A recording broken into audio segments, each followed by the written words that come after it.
Welcome back. You're still watching the Daily Debate, and I'm honored to be having with me over the phone Dr. Hussein Khaled, the former Minister of Higher Education. Thank you very much for being with us tonight on the Daily Debate.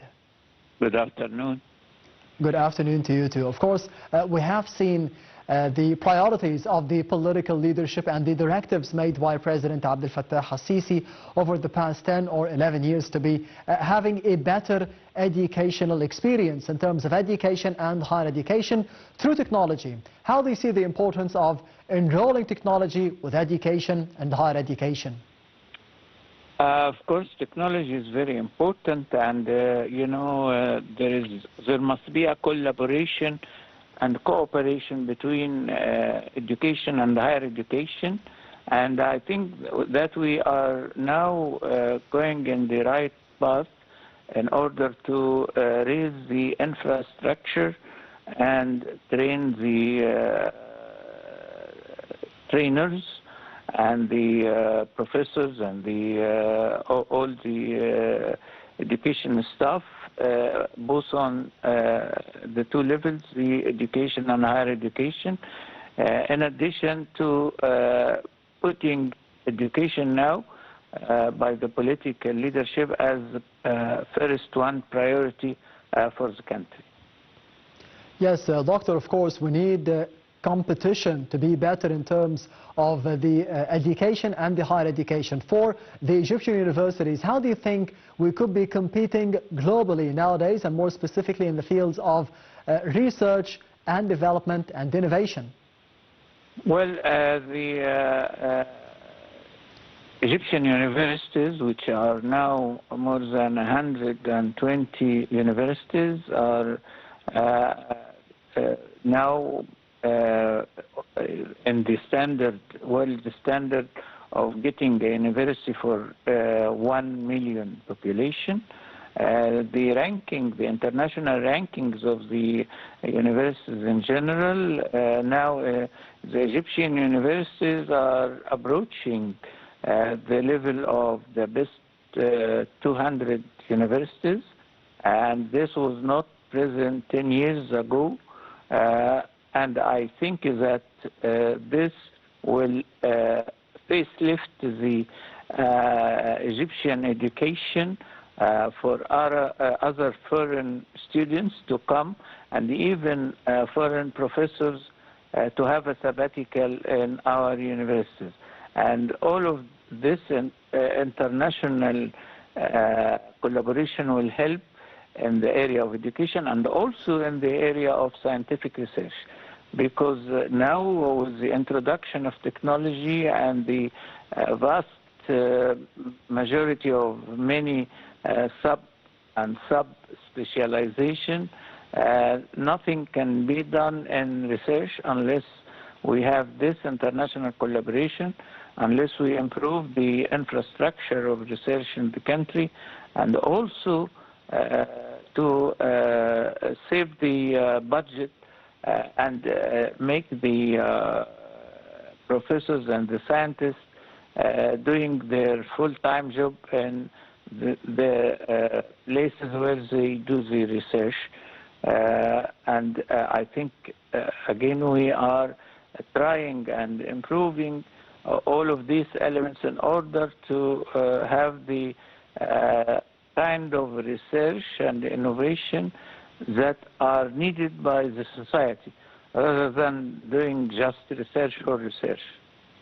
Doctor, you mentioned the importance of international collaboration, and we did see over the past report the visit of the Minister of Education to the University of Cambridge to be exploring the ways of collaboration between the ministry, between Egypt in general and the universities outside of Egypt. What are the entities that Egypt must think of collaborating with in order to be better in this field?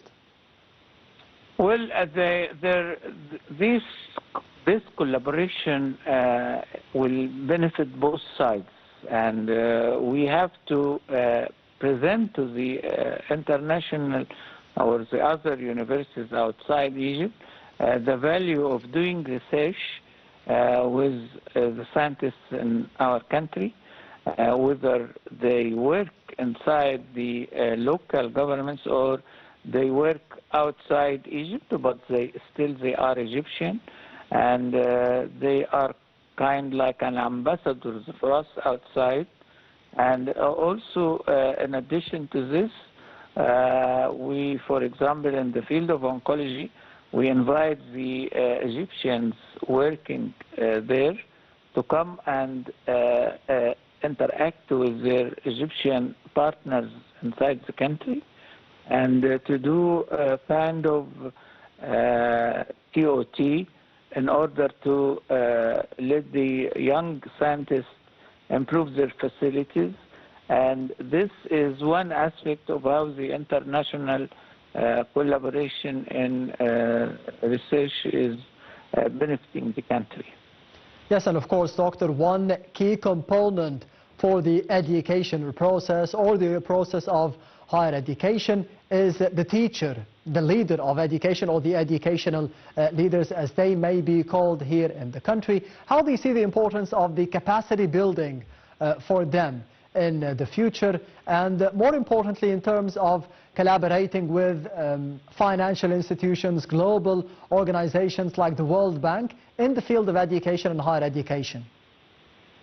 You raise a very important point, of course, that raising the basic infrastructure, whether in the labs or in the clinics or in the farms or in the factories, are very important.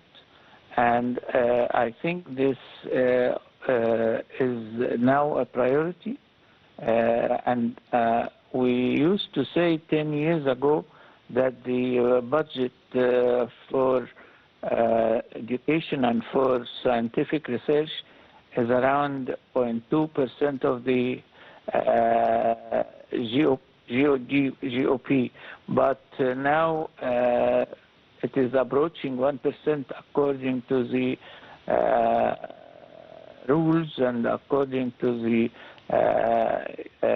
promise that we will increase the budget to this level in the coming years. And now I see that this is being also achieved, and I think this will help in promoting more and more in this field.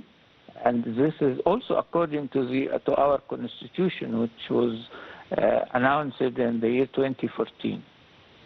Yes, what about the challenges, in your opinion, as a former Minister of Higher Education, the challenges that we are facing nowadays for the fields of education and higher education, and how to be getting past them?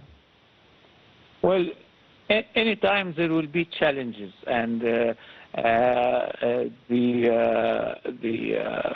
situation or the answer to this is to try to solve these challenges.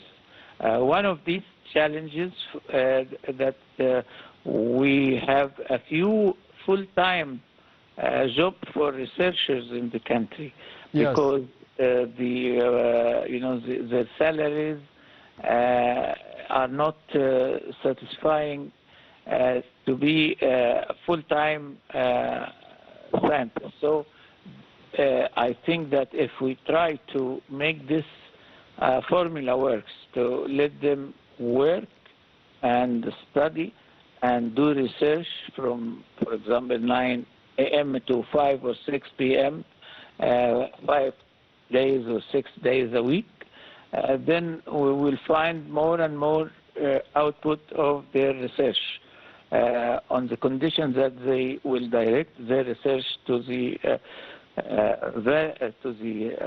value or to help the society. This is one challenge. The other challenge, of course, is that we need more and more collaboration with other outside international institutions and bodies that are conducting research. The third challenge, in my opinion, is that we have to renew the rules and regulations and laws governing the process of research. If we could improve these challenges or solve these challenges, then we will improve more and more the outcome of research in country. Yes, Dr. Hussein, Khaled, the former Minister of Higher Education, thank you very much for being with us tonight on the Daily Debate over the phone. And we will be heading to the other report of the Daily Debate for tonight, focusing on Egypt joining an international partnership to be developing education in the country. We'll be having more details in the upcoming report. Stay tuned.